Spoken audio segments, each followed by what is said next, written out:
Avstrijska Koroška, Tirolska, Štajerska, vse do pozne pomladi, zahvaljujoč nadpovprečnemu številu sončnih ur, optimalnim snežnim in vremenskim razmeram ter več kot 1000 km odlično pripravljenih smučarskih prog zimskim športnikom in užitkarjem nudi najboljše možnosti.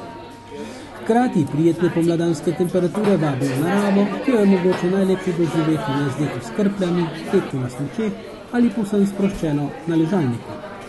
S koncem zime pa se pri naših severnih sosedih ne konča turistična sezona. Zimske radosti nadomestijo s planinskimi poteti, ki so manj ali bolj zahtevni, poleg tega pa ponujajo celo paleto še drugih vrst aktivnega oddiha, kjer lahko vsak najde zase najbolj ugodno in prijetno obliko dopustovanja. Avstrijski turistični delavci se zelo trudijo, da bi napolnili svoje turistične zmožljivosti po vsej svoji deželi, pa naj si bo to prestolnica Dunaj ali najbolj odmaknjen planinski kraj na več tisoč metrih nadmorske višine. Včasih se kdo vpraša, kako bi bili Avstrijci šele podjetni, če bi imeli morje. Zanimalo nas je, zakaj sploh prihajajo v Slovenijo, kot se to zgodilo februarja. To nam je z prve roke razkrila Katarina Fišer, predstavnica turističnega podjetja Sprehod. We come every year here to Slovenia.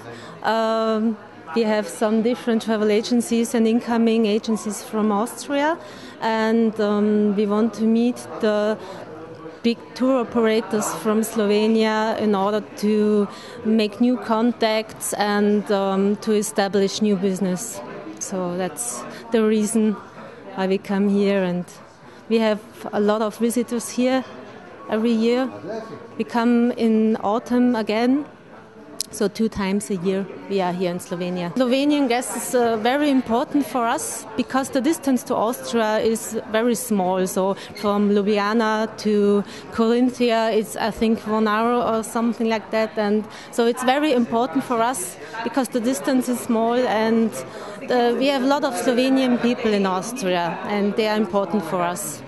Our company Ferratel is really a big company. We have offices all over the world, and we established some reservation systems. It's called Desk Line.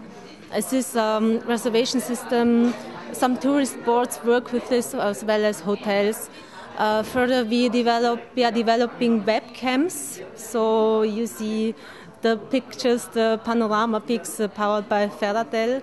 And this is also the second big part of our company.